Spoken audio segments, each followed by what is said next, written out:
President-elect Donald Trump delivered a strong warning, threatening to impose 100% tariffs on BRICS nations should they proceed with plans to establish a currency rivaling the US dollar.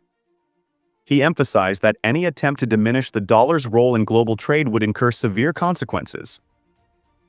In a post on his Truth Social platform, Trump declared, "The idea that the BRICS countries are trying to move away from the dollar while we stand by and watch is over."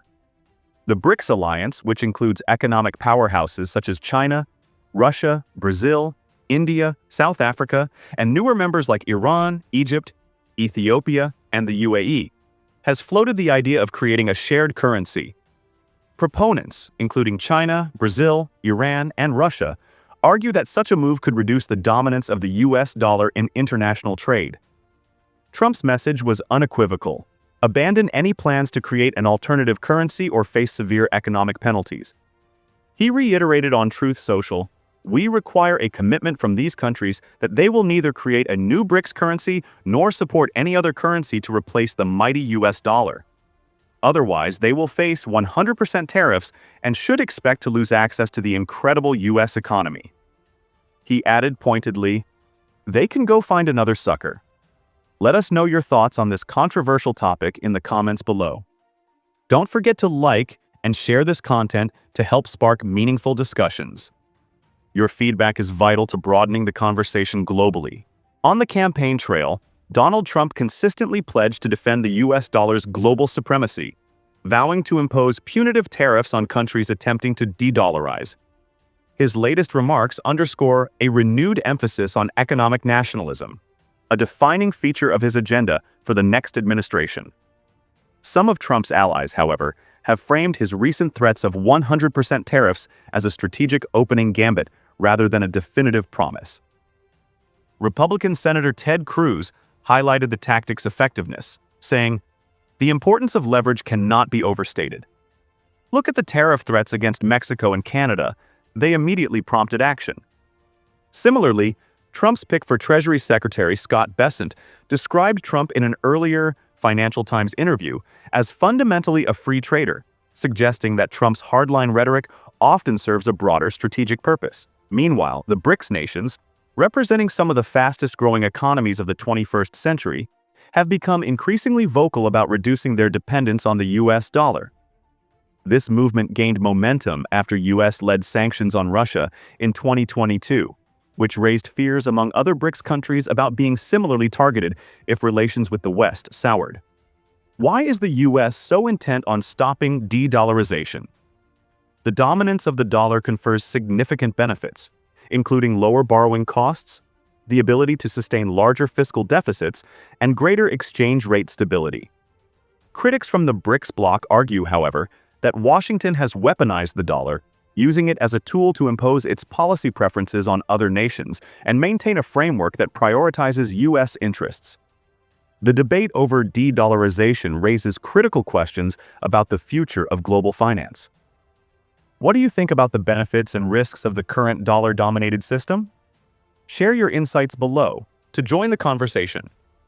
The US dollar serves as the primary currency for pricing global commodities like oil and gold, and its stability makes it a safe haven for investors during times of uncertainty. Washington derives significant geopolitical power from dollarization, including the ability to impose sanctions and restrict other nations' access to trade and capital. But can Donald Trump truly halt de-dollarization with his threat of 100% tariffs? On Truth Social, Trump declared that when he returns to the White House in January 2025, he would require a commitment from BRICS countries to neither create a new BRICS currency nor support any alternative to replace the US dollar. To some extent, Trump's tariff strategy has shown results. For example, Canadian Prime Minister Justin Trudeau recently made an unexpected visit to Trump's Florida estate, Mar-a-Lago, reportedly to prevent a potential 25% tariff on Canadian exports. Similarly, last week, India's External Affairs Minister S. Jaishankar stated at the Doha Forum, "India has never supported de-dollarization. Right now, there is no proposal for a BRICS currency.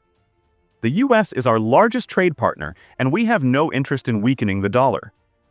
However, it is uncertain whether Trump's threats will sway all nations, particularly non-Western countries. While his approach may slow the de-dollarization process, it is unlikely to stop it altogether. These aggressive tactics could also damage relations with some of the world's fastest-growing economies, many of which are key U.S. trading partners. Moreover, such moves risk provoking retaliatory measures and could further exacerbate global inflation, potentially slowing both domestic and international economic growth. While Trump's threats may deliver short-term gains, their long-term impact on U.S. economic and geopolitical interests remains highly uncertain. Russian government spokesman Dmitry Peskov recently noted a growing trend away from the U.S. dollar as a reserve currency, observing that more and more countries are switching to the use of national currencies in their trade and foreign economic activities. However, progress on the proposed BRICS currency remains sluggish. Implementing such a currency could take years, with current discussions primarily centered on facilitating trade within the bloc using national currencies. The push for de-dollarization gained momentum after the U.S. imposed extensive sanctions on Russia, froze Russian assets in Western countries, and fueled fears of similar measures targeting other non-Western nations. Ironically, by threatening further sanctions on countries exploring alternatives to the dollar, Trump's rhetoric reinforces the very fears driving de-dollarization. While these tactics might slow the process in the short term, given the continued reliance on the U.S. dollar for international transactions, they are unlikely to halt it entirely. Trump's emphasis on economic nationalism and defending the dollar will have significant global ramifications, particularly for nations like China, Russia, India, Saudi Arabia, and the UAE, which have been involved in de-dollarization initiatives. However, even as some nations pursue non-dollar trade agreements, there is a recognition that the dollar will likely remain the dominant global currency for years to come. Despite this dominance, the dollar's share of global financial reserves has been gradually declining. According to the International Monetary Fund, IMF, the dollar accounted for 59% of official foreign exchange reserves in 2024, down from 85% in the 1970s. The euro follows as the second most held currency at nearly 20%. Historically, the dollar has been the backbone of foreign exchange markets, commodity pricing, and international BT issuance. Yet, the U.S. economy represents only 25% of global GDP, underscoring the dollar's exorbitant privilege as a global reserve currency. Thank you for watching. Don't forget to subscribe to our channel for more updates and insights on international developments.